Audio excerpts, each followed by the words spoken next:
Good evening and Shabbat Shalom to the 12 tribes of Israel, scattered abroad, and believers in Yeshua Messiah. Welcome to Hidden Manna. I'm Pastor Dave Sain, Senior Shepherd here at Living Manna Church. Thank you so much for spending your Shabbat Eve with us. It's already fallen. Shabbat is already here on the East Coast of the United States. And so wherever you are watching from, if Shabbat's already started or you're still in the middle of preparation day, we thank you so much for taking the time to hang out with us this evening and to share the word and just to open up Father's instruction and see what things he has hidden in there for us. And to do that, of course, I have my dear brother with me, Brother Max. Hey, man, how you doing, brother? Shabbat Shalom. Hey, Shabbat Shalom. How you doing, everybody? See everyone coming up on the comments on the chat. Yep. I see people starting to come up. Yeah, man, you doing good? Doing well. Enjoying this spell of beautiful weather we're having, man. I know. Well, you know what? We had, it was kind of like, was it last week or the week before? We had like in the 90s, but that was, kind of short-lived, just a couple of days. But we kind of went back to like regular spring weather. But today was nice. It was in the 70s. It was, comfortable. So I can't complain. Absolutely. I'm hoping we have a really, really good summer. As soon as we came back from Passover, that whole entire week, we were in the 80s. And then, as you know, I picked up Mom the other day. She was visiting, and she came back into Buffalo. That whole day snowed that she came home, and she was just like dumbfounded because she was by you guys. Yeah, we had a great time with Mom. I was like, Mom, I promise it was beautiful here too. No, we had a great time, Mom. Can you believe the Passover is like a couple of weeks behind us already? Oh, I know. Isn't that crazy? Time is just flying. Right before you know it, Shabbat's here. Yep. Before you know it. Well, again, good evening to everybody that's joining us tonight. Please give us a shout out from wherever you are watching from. Give us a Shabbat Shalom. We appreciate that. Let us know where you're watching from. If you got comments as we're going through this, please feel free to give them. Yeah, give us a thumbs up. Certainly. Yeah, give us a thumbs up. It helps with the algorithm. And of course, give us a like. Well, the like is the thumbs up. But make sure that you hit that bell so that you're notified every time we go live. And we're just really grateful that you're here to talk with us tonight. We've got, I think, an interesting discussion. Actually, we've been planning this discussion for a couple of weeks now. Yeah. Right, because actually this is, and this is sort of the way that I normally work, Wednesday studies and then, the weekend messages and all this stuff. It's all sort of interconnected, right? I try to keep it that way so that no matter what program you're watching that we do, if you've watched one, it gives you at least a little bit of background information so you can understand the next thing.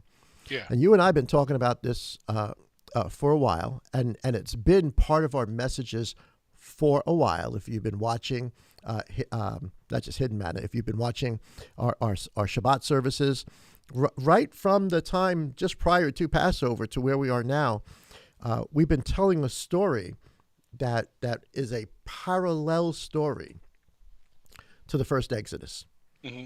And you and I discussed it just because I really wanted to go into depth with this at the Passover, but then I realized there was a whole lot of people there that maybe didn't really watch all the stuff prior to, and I didn't want to get too deep into it. But we're gonna get deeper into it, certainly tonight. We want to talk about the parallel because the thing we're going to discuss tonight from a modern religious perspective is lost. The modern religious world does not see this, doesn't get this. It's not in the picture frame. And though it is imperative, it's not in the picture frame. And many, not all, but even many within the Hebrew roots movement don't seem to see the bigger picture either. And we'll talk about the second Exodus and that kind of stuff, because this is going to be attached to that. And really, tonight's title is there's another Exodus. Another Exodus is going on. And you know how I say all the time, we got to know the story, right? You have to know the story. And you know what? It really does take time to get the story. I mean, it really does. It's taken me years and years and years to finally get to the point where you can get sort of a bird's eye view and say, oh my goodness, this is the This is the continuous story that he's telling from one book to the other. Yeah.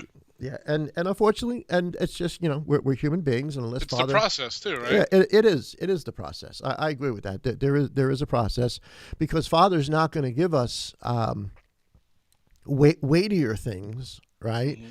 If we don't achieve simple obedience. The simple obedience, mm-hmm. and I think, and this is again, it's just discussion, two guys having a discussion.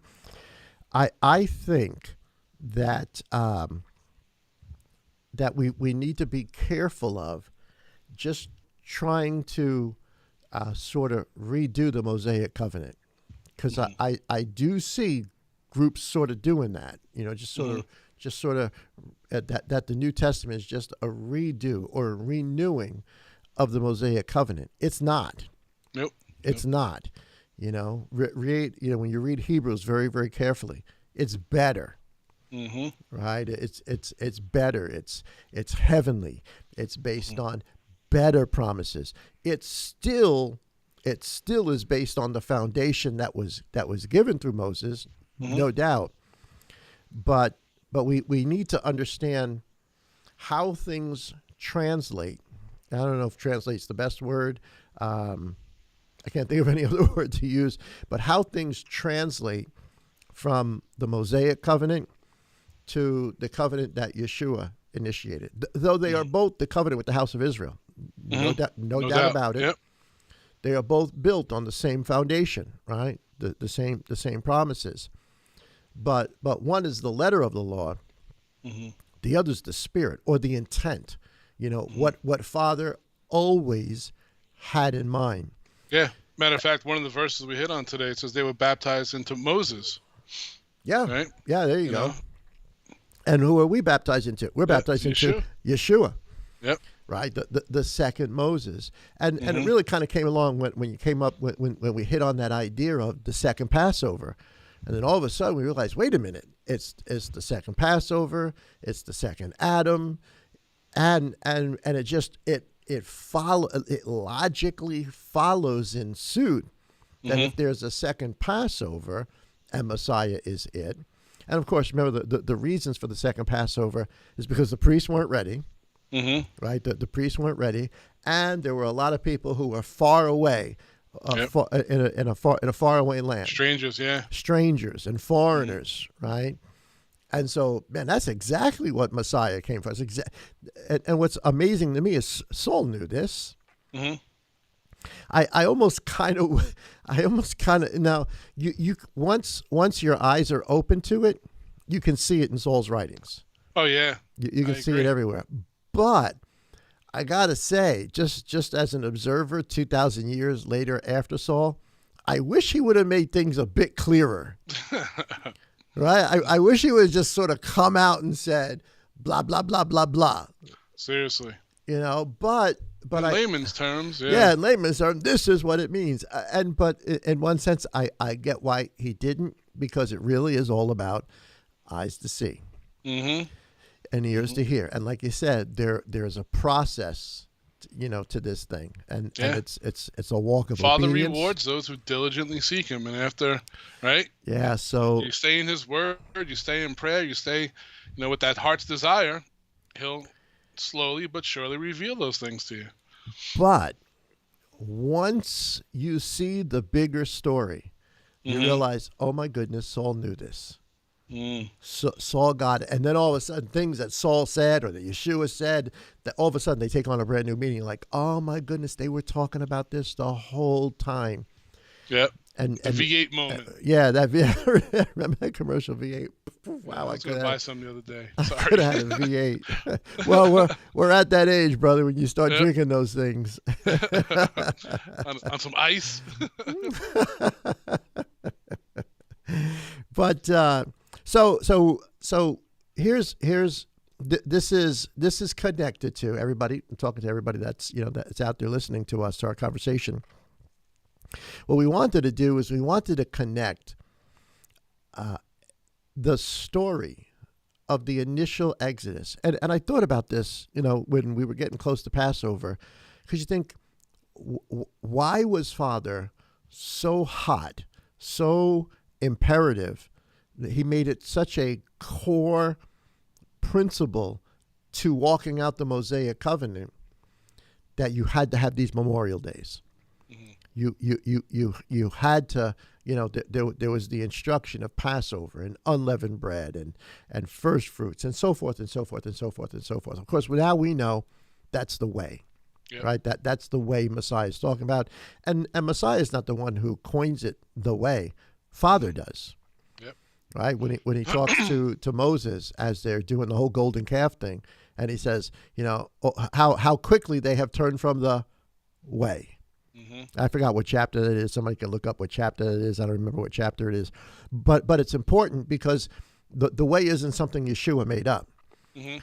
The way is the process through which Father initially brought the first house of Israel, the descendants of Abraham, out of Exodus, out of Egypt, Mm-hmm.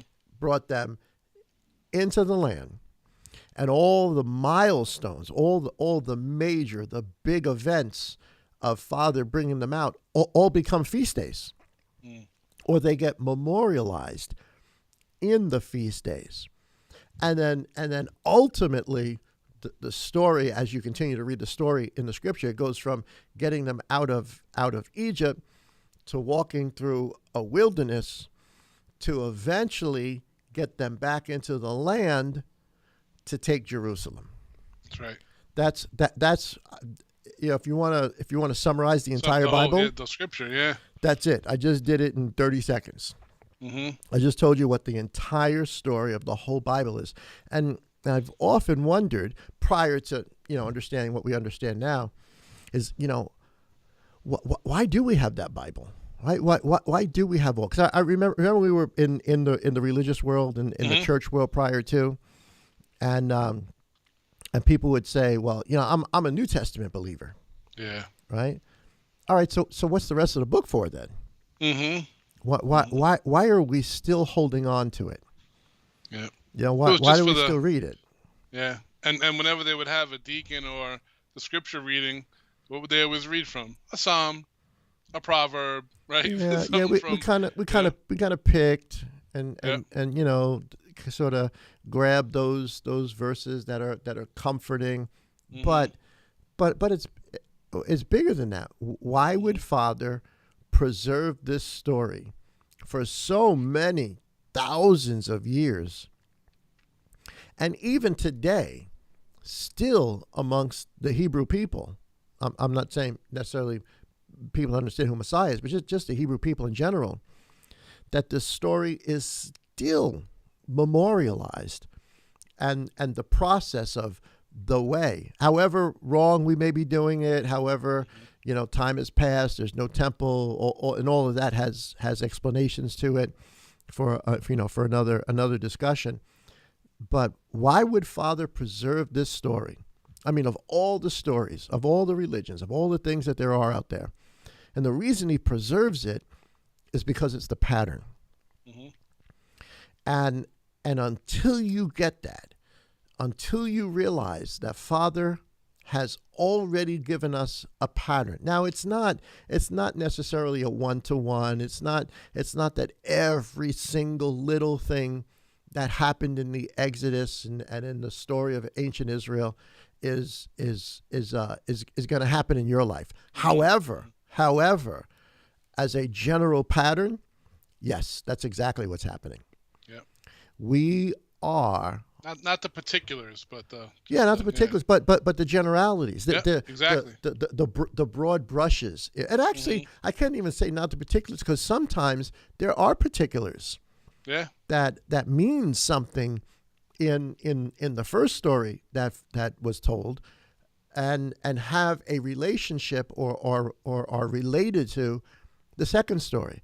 And that's what I want people to get tonight, is that we are living the second story, or the second Moses, or the second Adam, or the second Passover, and here's just following logic, Mm-hmm. the second Exodus. Yep. We're actually living it right now. Yep, as we're speaking right now. As we are speaking, and every generation from the time that Messiah rose from the dead to where we are now has been living this story. It's when you read the initial story in Exodus, Leviticus, etc., the memorial of it comes Leviticus 23, but the actual living of the story happens in about within a 42-year period. The whole story is lived. That is the getting out of Exodus, the blood of the lamb, unleavened bread, all of those things occur all the way up to the time that Joshua takes them into the land. And so those things become memorialized in what we call the Moedim. And Father wants his people, he instructed us, he drilled into our ancestors, do not forget this pattern. Yep. Right? Remember this pattern. It is for all. This is why it says for all generations, right? For all generations, to make this a memorial, to make this a rehearsal, because this is going to be the pattern for what you and I have been living here in 2,000 years later, but not just you and I, every believer that has come since the resurrection. Yep. Except we're not living out the story within a 42-year period, or 43-year period, like our initial ancestors did, our spiritual ancestors did.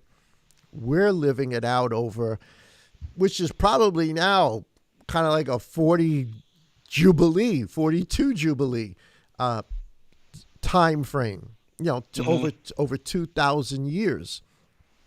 Which is another prophecy, another kind of neat side road to take for another day as to the time frame of where we are and how far it's been since the time it's been about. There's all sorts of questions as to exactly when. And I'm not a mathematician, I'm not an expert in the calendar or anything, but it's been about 40 some odd jubilees since, and which is kind of interesting because the whole idea of Shavuot is to celebrate. How many Sabbaths? 7 of them. Yeah. Or 49 days. Or how many Jubilees? 49 of them. Yeah. And then on the 50th. No, just came to my head, and this is just Max's brain going while you're saying that. I feel like we're that second generation. You know how Moses reiterates the Torah again in Deuteronomy to that new generation. And I feel like, we're so close to going into the land. I think that's where we are now. We're like that second group that's getting the Torah all over again. The new instructions. Same instructions that were old, but just reiterated, right? No doubt. No doubt. We are living, and not just us. Every generation that came before us is living the Exodus story. I guess if you want to really analogize it, we're walking in the wilderness. Yeah. All of us, right? We got out of Egypt, or you could say Babylon if you want to say Babylon, that's fine. But the pattern is Egypt. The Passover gets us out of Egypt, gets us out of bondage, and then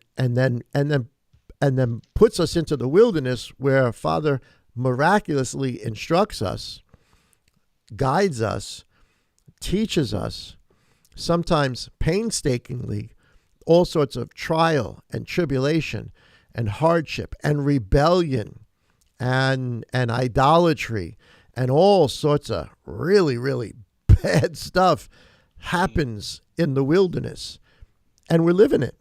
Yep. We are quite literally living that story. And I really want everybody that listens to LMC to really wrap your mind around that. Because if you want to know what this whole, at least, that part of the story, we are living the Exodus right now. And I got to believe that somewhere in the annals of eternity, that Abba is recording this. Oh, yeah. Right? Because the first story is recorded. It's recorded in a book for all of us to read and to look at. And I got to believe. I think it would just be a continuation of the book of Acts. Yeah. Same story, but this time on a global scale. Yeah, bigger, which bigger. which we can actually make the argument, and it's not it's actually it's a good argument. It's a solid argument. It's not the argument even that I'm making. It's the argument that Saul made, because Saul got this. Mm-hmm. Saul realized this. He realized that what was happening from the time of Messiah on was quite literally a new exodus, because he knows, he identifies Yeshua as the Passover, right? What is that? Yep. 1 Corinthians 5. Absolutely identifies him as the first Passover, or as the second Passover, as the Passover of Yah. Mm-hmm. And later on in that same book, Corinthians, he says the things we're talking about now. And how many times have we read it, right? We've read this over and over and over throughout the years. And then there's all of a sudden just that moment when it clicks and you realize, oh my goodness, he's actually saying we're living this out right now. Mm-hmm. That the story somehow is, we say it all the time. Everything in the scripture is cyclical, right? He tells us the ending from the beginning, because the ending is similar to, or is based on the patterns of what happened before. And right after the Passover, we see the disciples baptizing in Yeshua's name, and right? just like baptized in Moses' name. Same story, yeah. It's the same story. It's the other Bigger Moses. Picture, Bigger picture. Now we're talking about on a global scale. Mm-hmm. And this story, this Exodus, and see that's because we've got really, really good brethren that absolutely love Yah, no doubt love Yah, but we've got a lot of people that, as each Passover comes around, are celebrating the Passover, which is awesome to do. That's good. It's the teacher. It's the tutor. And I know people get all squirrely saying, "Oh, well, the tutor's done. The tutor's out of the way." No. What Saul is saying is we should have already understood what the tutor told us. Mm-hmm. The problem is most people don't understand what the tutor told us. So those are lessons we have to learn all over again. And every generation has to learn them all over again. Yeah, just like if you needed a tutor for school, now that you're beyond the tutor, do you forget what the tutor taught you? No, that's the foundation. That's absolutely the foundation. And Saul got it. Saul understood this. So and again, it's taken us some time to get it, but it's there and it's in front of us. So instead of waiting every Passover, as many do, many good brethren that love Elohim, not trying to throw shade in any way, but I think the idea of eating the Passover in haste, of eating the Passover with your what is rod the in hand, sandals tied. Yeah, your loins girded. I mean, we don't speak like that anymore. With your belt on, right? Buckle up your pants. Mm-hmm. With your staff in hand, ready to get out. And what has sort of, I guess, come to us, and I don't know if this is just recent, if this is how long this has been around, but this is an idea that many sort of hold today, is that at some future point, perhaps on a Passover, that what's called the Greater Exodus is going to happen all over again. Mm-hmm. And that Father is going to, that the same story that occurred the first time is going to occur again. He's going to take us out with a flame of fire, with and angels are going to come and they're going to pull us out, and we're going to make this grand exodus. Camping, get a go bag, get yourself ready to, prep. Cross the ocean, cross the ocean on dry ground. And I get it. I really get why people would come to that conclusion. Mm-hmm.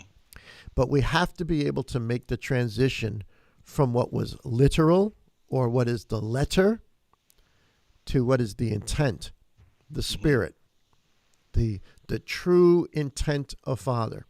And I absolutely believe in a second Exodus. I absolutely do. Mm-hmm.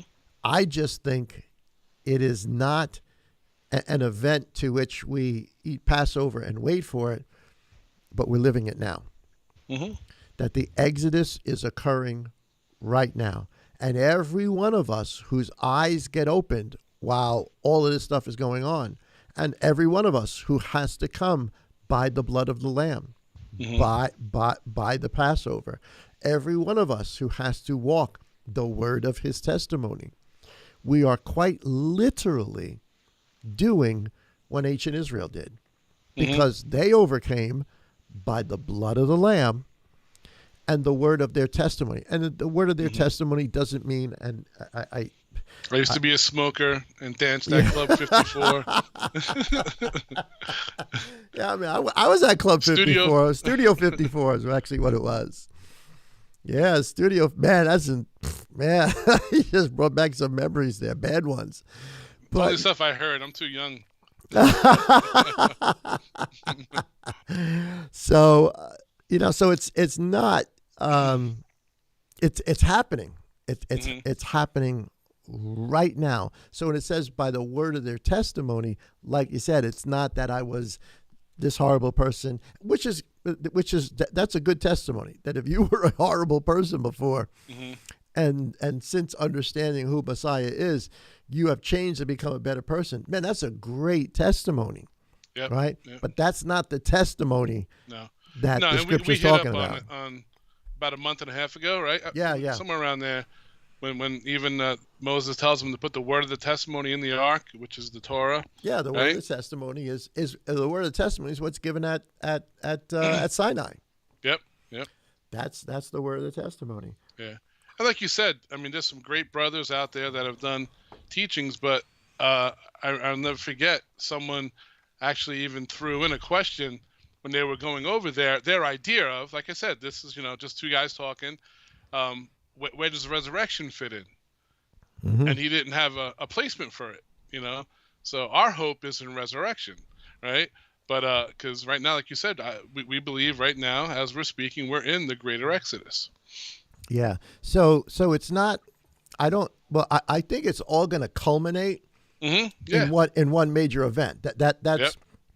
But the event that it's going to culminate in, I believe, is the resurrection. Yeah. Right. The great catching away.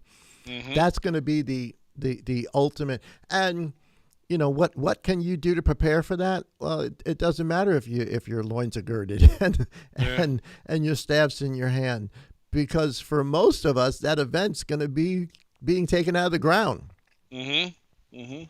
You don't have to have your loins girded. No. Now, if you want to have a bug out bag for anything on the side, we promote that. Yeah, that's a totally different. Yep. Yeah, we have go bags, here, and we're not by any means preppers like what we would see across our nation. But it's good to have a go bag. It's good to have those emergency things, because there's all sorts of emergencies that pop up. Oh yeah. Fires and storms and and the way our world is going today. Who knows? Who knows what tragedy? And think about all the tragedies, all of the hardships that believers of every age that has passed have lived through. Yep. They have gone through the wilderness. They have been tried. They have been persecuted. They have been killed. Their bodies were strewn all over. So it's been happening.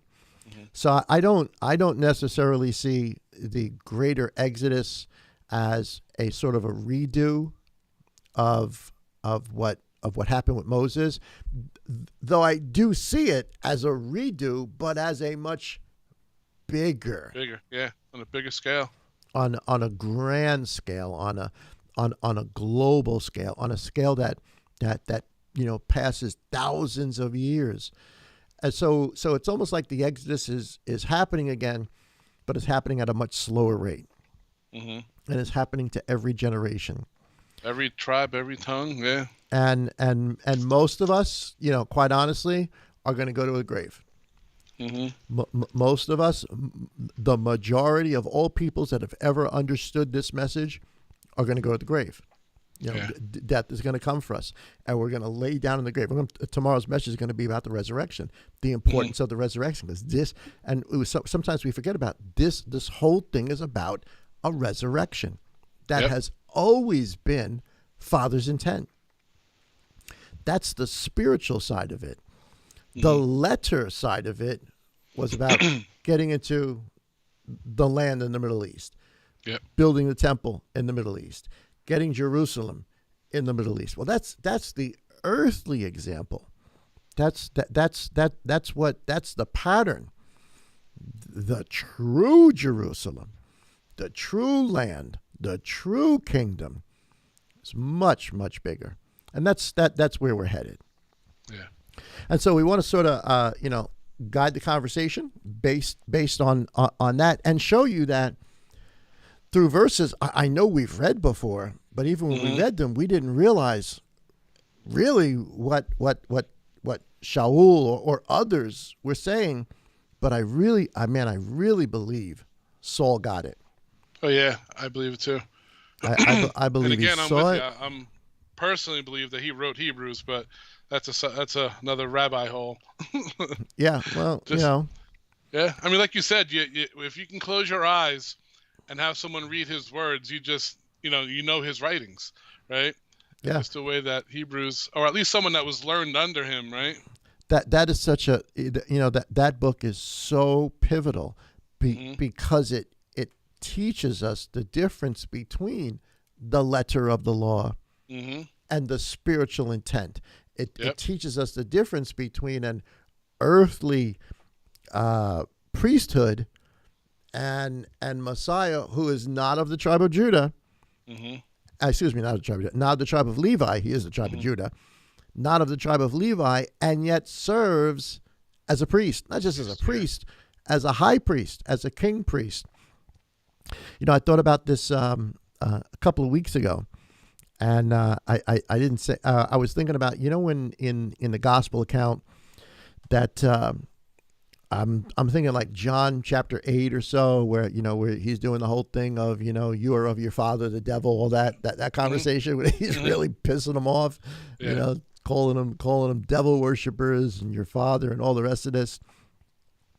And the master says that before Abraham was, I am. Now we often associate that with the Yod He Vav He, but that's not. He's not saying Yod He Vav He. He's just saying I am. The story was there, and what's funny is I thought about that, and he says, and Abraham longed to see my day, and he saw it, and he rejoiced.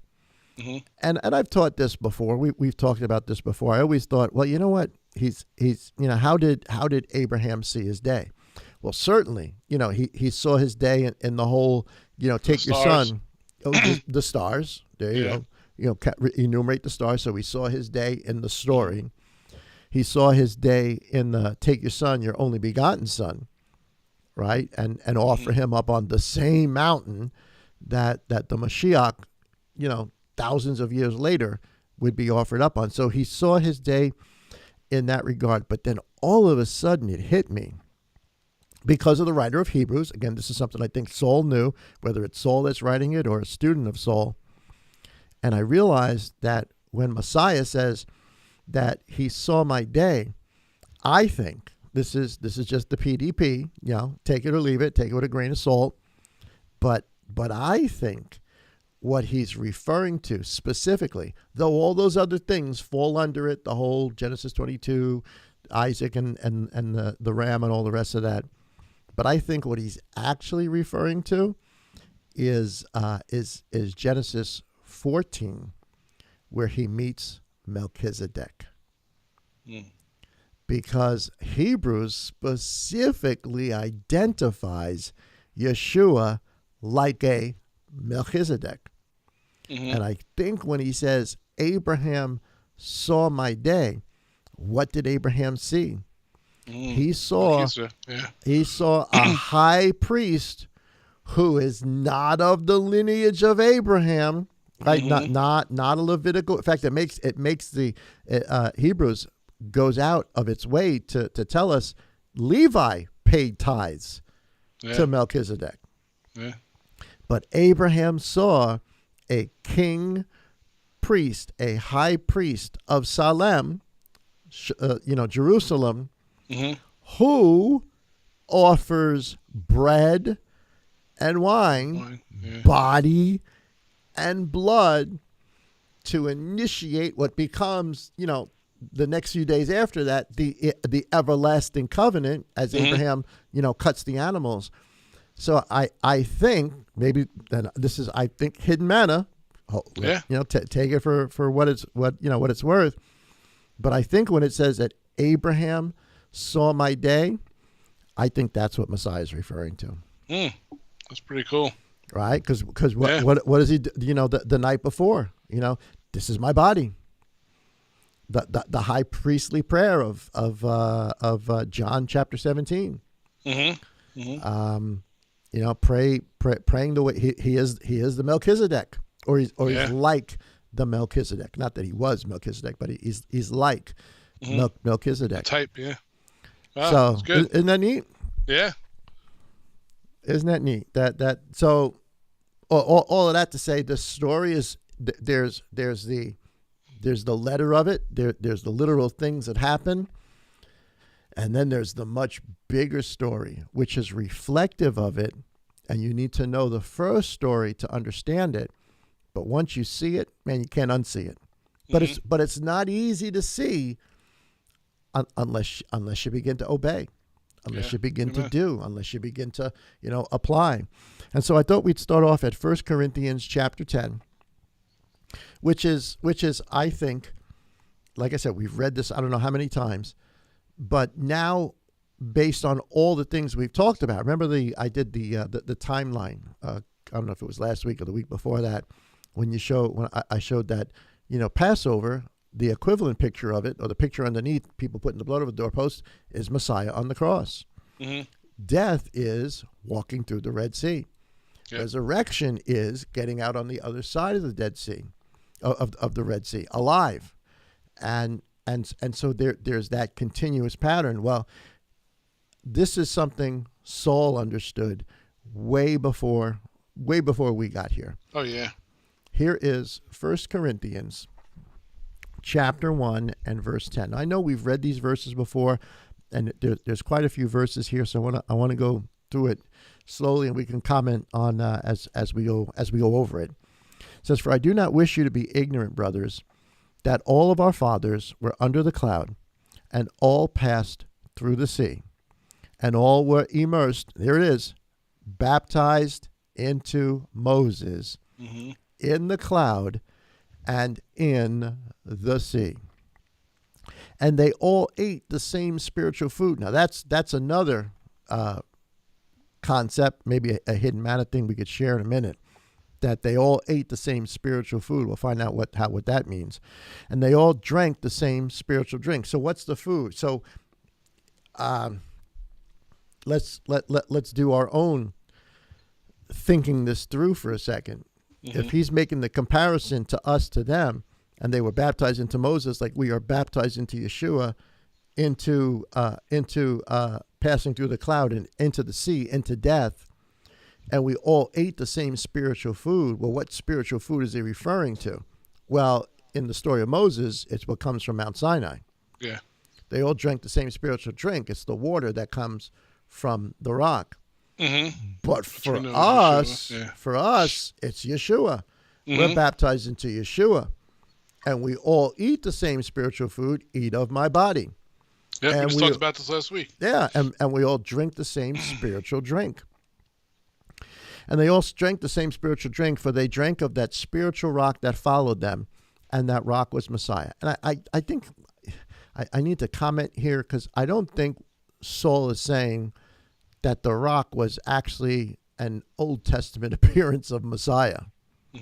I think he's making an analogy. He's trying, because what comes from the rock? Water. Yeah, living water. Yeah. So let's fast forward to, let's say, like John chapter 4 with Yeshua and the woman at the well. The well. Yeah. What does the Messiah offer her? Water. Spiritual water. John chapter 7. What does the Messiah offer? Water. Fountains. Yeah. Of living water. Yep. Good connection. So he's not saying that Messiah was back there in the days of Moses and he was a rock. right? That you can't. He's anthropomorphizing. Now go ahead, use that word in a sentence. Yeah, I'll let you repeat it. What was it again? Anthropomorphizing the Five rock. times fast. No, I can't do it 5 times fast. It's like supercalifragilisticexpialidocious. Right? Use that in a sentence. So it's not that he is the literal rock that was there.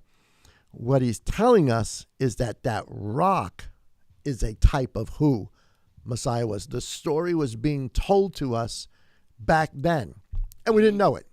Yep. We didn't know it. We didn't realize it. Moses didn't know it. Aaron didn't know it. To them, they're just living life. Yeah. Right. It's real time. So, however, so the rock that followed them was Messiah. Because and again, it needs to be mentioned because a lot of times, and I've done it in the past too. You say, well, there it is. There's an Old Testament appearance of Messiah. No, it's an analogy. Mm-hmm. It's a comparison. It's a simile. It's a similitude. It says, however, with most of them, Elohim was not well pleased, for they were laid low in the wilderness. So, and you'll see he's going to say that this is an example, but just the story, the way the Exodus story sort of filters out over time. Mm-hmm. How many people were removed from the house of Israel? Oh, yeah. How many people were slaughtered? How many people died? How many people were hung on crosses or stakes? Mm-hmm. How many people committed adultery? How many people would not listen to instruction and thought they knew better? And so they went against whoever the shepherd was, Moses, Korah, and all the people that followed him. Mm-hmm. How many, the whole Exodus story is of Father cutting back, weaning the flock, getting rid of the dead wood, getting rid of sin.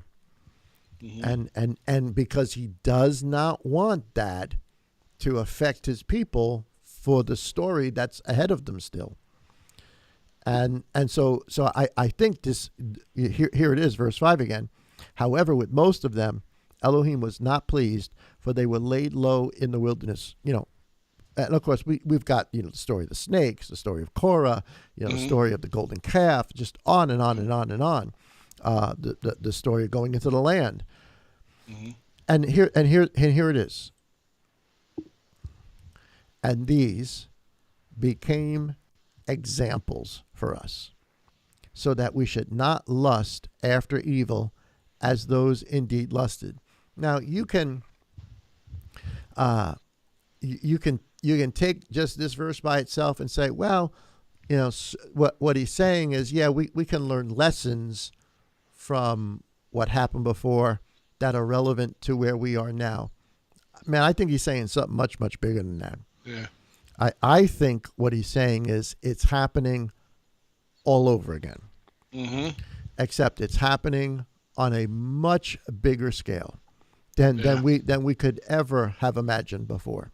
I'm not sure Saul had his mind wrapped around that for the next 2,000 years, for the next 40 or so jubilees, that this story was going to play out.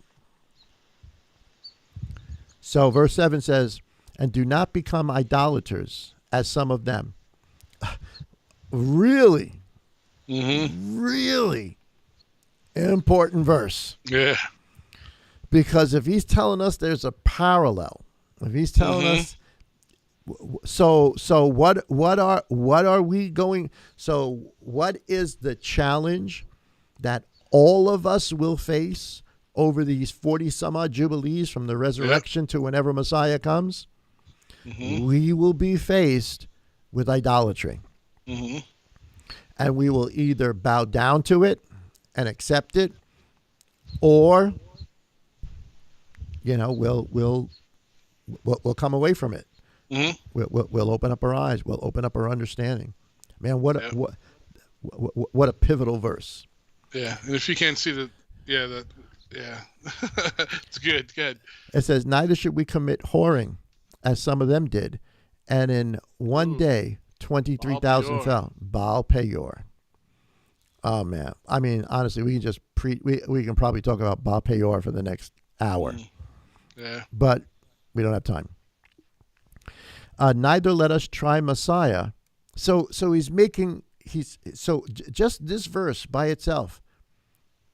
Neither let us try Messiah. He's saying, don't do now what was done before. Mm-hmm. And I think implying that everything that was done before is happening all over again. Oh, yeah.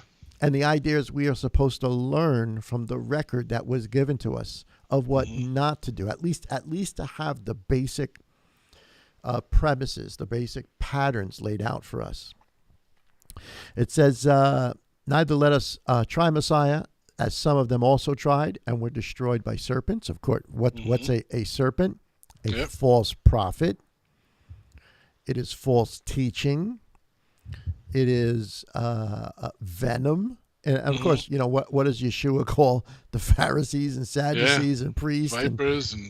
Vipers and Revelation's full of snake bites and scorpion bites and venom, and a third of this dies and a third of that dies, and the waters are made more.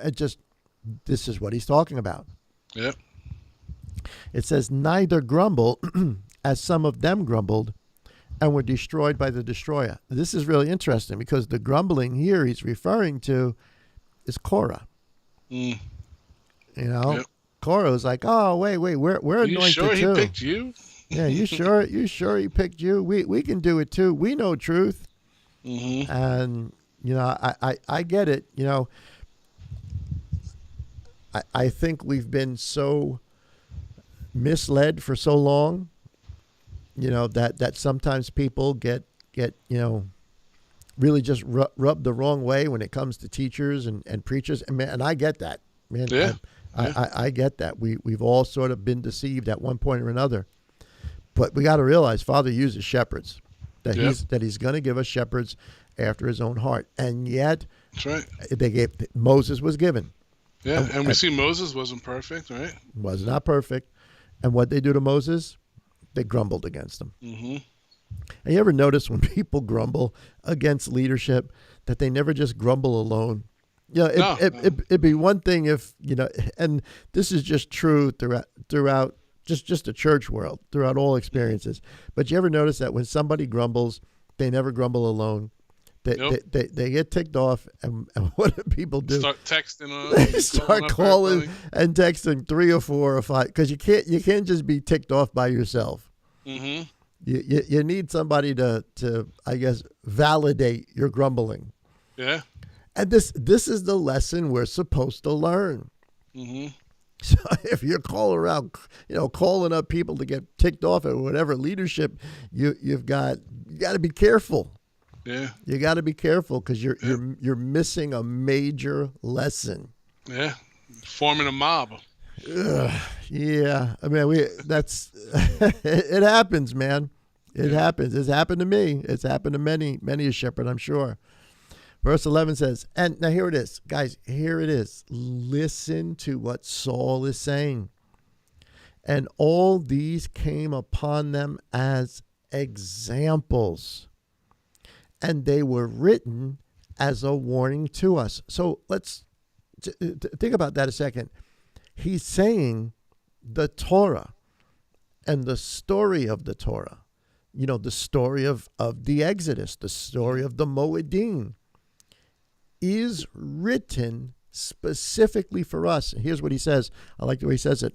On whom the ends of the ages have come. Now, an age that needs more definition. We don't have time to go through it here tonight, but basically a 2,000-year period, the end of the age had come upon them. And now Messiah had come. And the story is being told over again on a bigger scale. And here is Saul, in my humble opinion, saying, it's happening again. And we need to learn the lessons of the first one so we don't make the same mistakes. Yep. So we do not make the same mistakes that were made before. This, to me, is so important for all of us to wrap our minds around. Because if you want to know what the story of the Bible is, the story of the Bible is the Exodus, and it's happening again. I agree. And that's not of course the church message. That's not most of the messages that we hear, and yet taking some time to just slowly go through 10, 11, 12, 13 verses, to me, at least to my eyes, I see it as clear as day. Yep. I think that is exactly what he's talking about. Not to get too far ahead of us, even in Revelation, right? You see the same. You see the frogs. Again, you see the darkness. Yeah. From the plagues in Exodus, right? You see the same thing. Yeah, plagues. Instead of 10 plagues, we see them in series of 7s. But they're still plagues nonetheless. So all of this, and this is, and it leads to this verse, and I think this is probably one of the first verses I ever memorized because it meant so much to me. But it doesn't mean what I thought it meant. At least back when. Yeah, which one? It says, verse 13: "No trial has overtaken you except such as is common to man, and Elohim is trustworthy, who shall not allow you to be tried beyond what you are able, but with the trial shall also make a way of escape, enabling you to bear it." And now, normally, and I don't think it's wrong necessarily to think about this verse in this way, because when I first read this, I'm thinking, so no matter what I go through, he's going to give me strength to get through. Yes. Yeah. I think that's part of what's being said, but you need to read this in conjunction with everything that was said between verses 1 and 12. And so when he says, no trial has overtaken you except such as is common to man, he means no trial that hasn't already happened in the Exodus the first time. That's what he's referring to. Yep. And just like all the trials, not everybody fell in the wilderness. Not everybody. Not everyone fell. Yeah. People got through it. Elohim is trustworthy, who shall not allow you to be tried above which you are able. Now think about the trials that they faced in the wilderness. Terrible, horrible trials. But with the trial, whatever it is, whatever they have already faced, whatever it is that we are facing in our wilderness wandering, Father will make a way of escape to get us to Joshua, to get us into the land, to get us to King David, to get us into Jerusalem. And here it is again, because he's still talking about the same thing. Therefore, my beloved ones, flee from idolatry. Wow. Yep. Wow. Flee from idolatry. I speak as to wise men. Judge for yourselves what I say. So he's telling us, look, read the Exodus story. Tell me we're not going through it now. The cup of blessing, which we bless, is it not a sharing in the blood of Messiah? The bread that we break, is it not sharing in the body of Messiah? Because there is one bread, we who are many are one body, for we all partake of the one bread. Look at Israel after the flesh. Are not those who eat of the slaughterings sharers in the slaughter place? What then do I say? That an idol is of any value, or that which is slaughtered to idols is of any value? No. But what the nations slaughter, they slaughter to demons, and not Elohim. And I do not wish you to become sharers with demons. He's talking about Baal Peor. That's what he's referring to. He's talking about Korah. He's talking about the golden calf. Yeah. And he's saying it happened in the past that the people of Yah were deceived, and they did the things the nations did around them.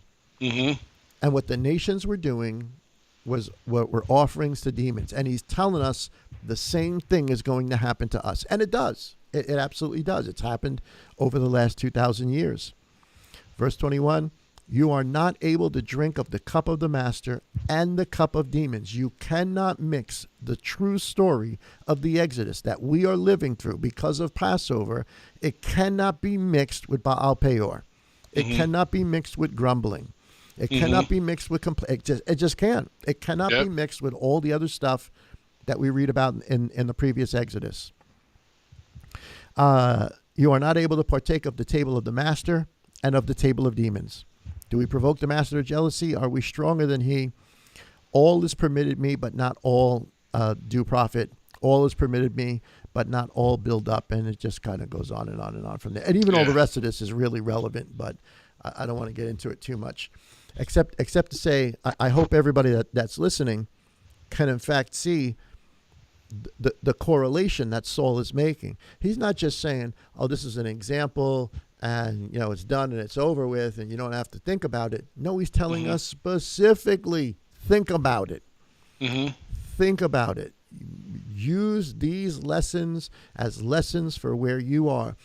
And to me, the real booster here is whatever you're going through, whatever hardship you're facing, whatever grumbling you're facing, be careful what side of the issue you wind up on. But it was common to the people who got out the first Exodus, and it's common to us. Yeah. Do we have time to do Hebrews 3, 7 to 19 real fast? Sure. Let me get there. Book of Hebrews. Chapter 3, starting in verse 7. Hebrews 3. And I'm sorry, my computer's... We're going to have to continue half of this for another time we talk about this. There we go. Hebrews 3 and verse 7. Let me pop this up so people can see it. Same, again, Saul has tremendous influence on whoever the author is here, because all this author is telling us is the same thing we just read in First Corinthians 10. Yep, it's a second witness. Therefore, as the set-apart Spirit says, today if you hear his voice, Abba's voice, do not harden your hearts as in the rebellion, in the day of trial in the wilderness. So the wilderness becomes a place of trial. Fine. You got out of Egypt. Fine, you understand who the blood of the Lamb is. And I think this is a really important point for everybody to wrap their minds around. We are made in right standing by faith alone. Yep. Right? It is their belief in the blood of the Lamb, of what Father did, put them in right standing. Our belief in the blood of the Lamb puts us in right standing. And all that right standing means is that we were made, our sins have been forgiven. The slate is clean. We are now in right standing with Father. Now what do? Exactly. Now you learn to walk in righteousness. And what are we going to face?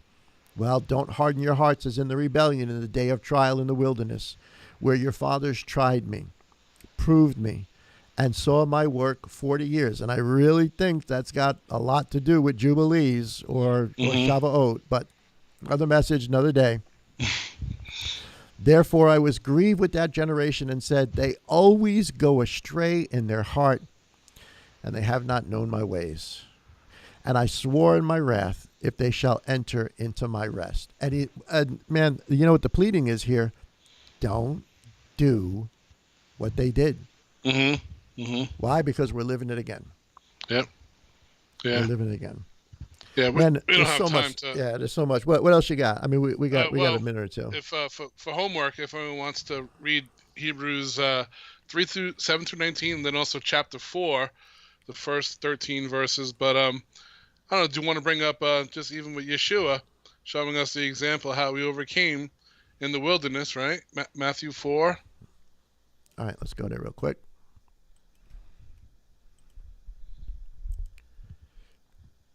Let me get out of this a second.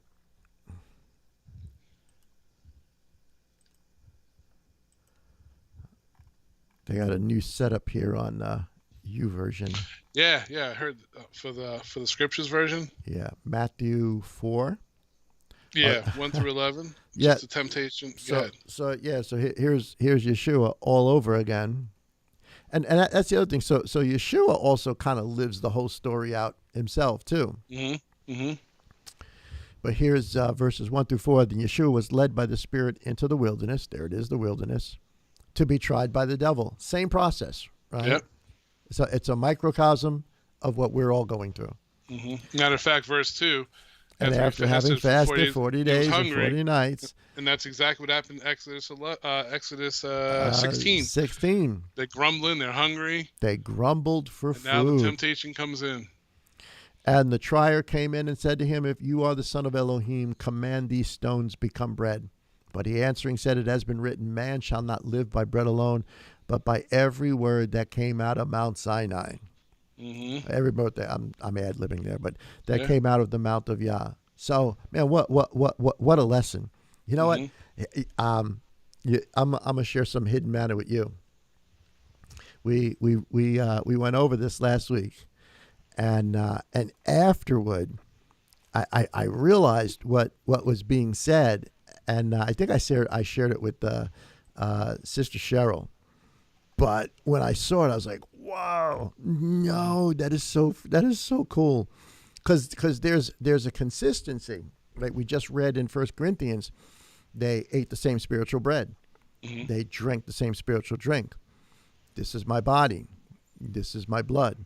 We just saw in what we were just reading, man does not live Messiah, who is hungry and thirsty. And so the whole process of us walking in the wilderness is to learn how to eat the bread, right? Because that's what he's actually quoting Deuteronomy 8 when Messiah goes through that temptation.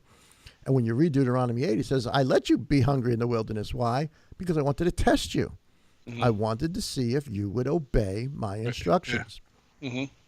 Right? So our whole life, the whole process of what we are doing is we're learning to obey. Right? We're learning to eat and we're learning to drink. And I don't just, obviously, drink meaning drinking of his death. That is the blood.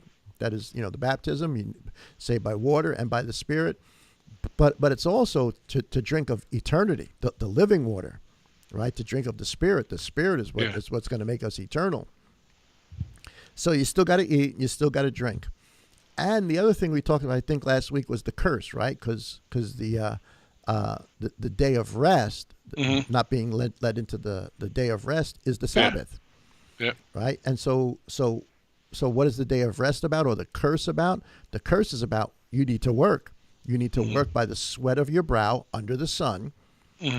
That's the curse. But Sabbath, or the seventh day, gives us a reprieve, at least for one day, from the curse. Pharaoh didn't want them to rest.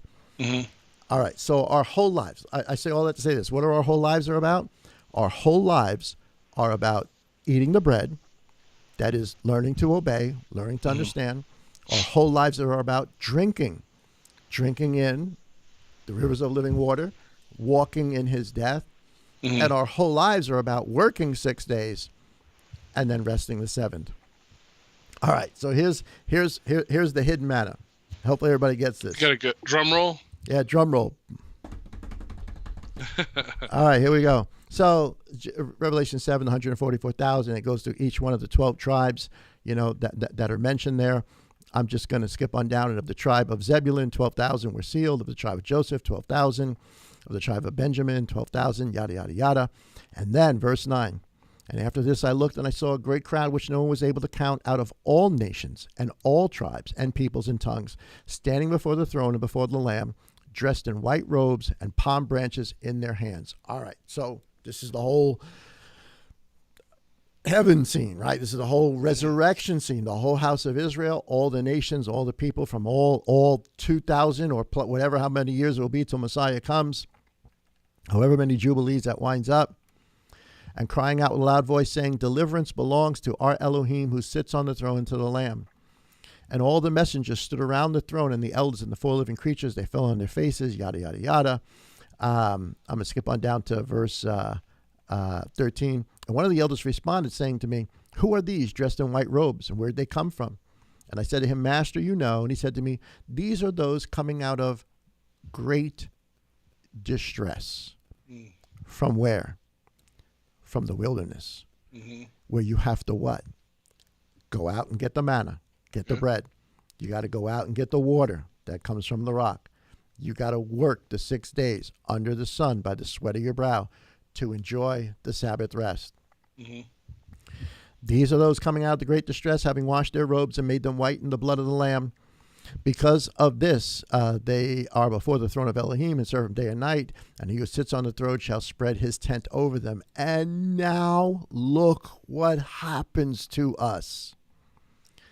They shall hunger no more, neither thirst anymore. Neither shall the sun strike them, nor any heat. Now, here's the hidden manna. Hunger for what? There's no need at the resurrection or after the resurrection for us to go out and learn about Messiah anymore. Mm-hmm. We are known as we are known then, or we know as we have been known. The whole story is known to us. Does that tie into Jeremiah then? No longer will they say know the Lord, for they all shall know him. Yeah, awesome connection.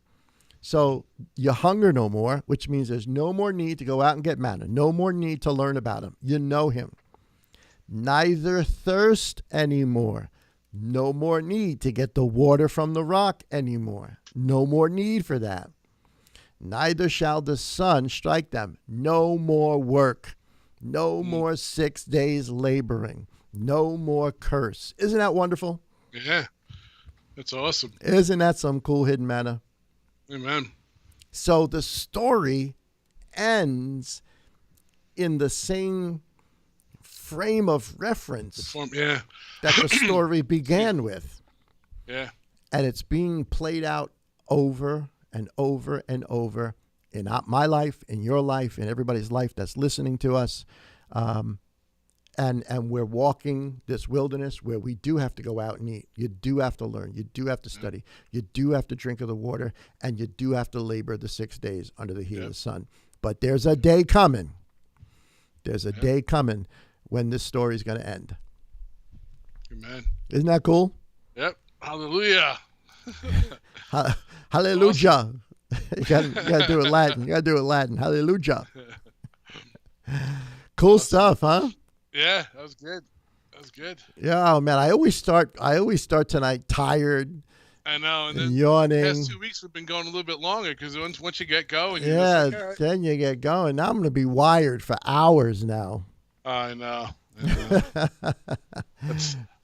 I got to learn my lesson. I was scared to drink a cup of coffee. I'm like, I don't want to wake up now. I know I'll be up until 11. Anyway. If I drink coffee on top of doing this, my goodness, I won't go to sleep till tomorrow. But anyway, we wanted to share that with everybody. That to me, that's neat stuff. Yeah, I agree. Good conversation. And so we're living it, man. We're living it, and I think that's the frame of reference we all have to have, and realize whatever you're going through, you either wind up on one side of the aisle or the other. You either wind up as the ones who are grumbling and what's the right way? Committing idolatry, or doing what Korah did, or you're on the other side of those who endured. Yep. And either way, they're both an example, right? Either way, they're both an example. And you know what the process of all of this is? Father's weeding us out. Because here's another misnomer, just another maybe manna for another day. This isn't just about everybody coming. Nope. This is not just about everybody coming. This is about a certain group of people coming, a people that are willing to bear fruit. Yep. That's who he wants. He wants a bride without spot or wrinkle. He doesn't want just any bride. He wants a bride without spot or wrinkle. So this whole religious idea that we've got today of just, willy-nilly, everybody comes, man, that's just not the truth. It's just, I know it's not the politically correct thing to say, but there it is. There it is. Yeah. Another manna for another day. Gotcha. Sounds good, brother. Cool, man. Well, I'm sorry. I did all the talking tonight, man. I was so excited about this. I had about 3 or 4 other scriptures I wanted to go over, but we can hit them another time. Yeah, we'll hit them another time. We will definitely revisit this. Amen. But with that, man, have a good Sabbath. We'll see you tomorrow, man. I'm still trying to get used to the whole Sabbath, because every time we have our Sabbath service, right, the next day feels like that feels like Sunday, and then Sunday feels It like feels like Monday. Monday. Right? Yep. And then Monday rolls around. I don't know what to do. I know, it messed up my weeks. I'm loving it though. Honestly, I know, me too. I'm really loving are. it. I really am loving it. I am, and so we're having a good time. Amen. All right, brother. I love you, Good man. seeing you, buddy. Yep. Give our love to your family and everyone to LMC family. We love you guys. Anyone in the comments? My phone went off. But Shabbat Shalom. Have a great weekend. And Yah willing, I'll see you next week. All right, man. I love you, brother. Love you too, man. Shabbat Shalom, buddy. Peace, bro. All right, guys. I hope you enjoyed that little bit longer than usual conversation, but a good one, I hope, that you guys are ministered to. Don't forget to join us tomorrow morning for our weekend service. It's Shabbat. We're going to have our Sabbath service Saturday, tomorrow, 10:45 Eastern. Join us live. Obviously, if you're in the area, come down and visit with us. And if not, certainly join us online. Be part of the conversation. Guys, thank you so very much for honoring us tonight and hanging out with us on your Shabbat Eve. Guys, have a great evening. Enjoy the rest that's coming in Yeshua's name. Shabbat Shalom, everybody.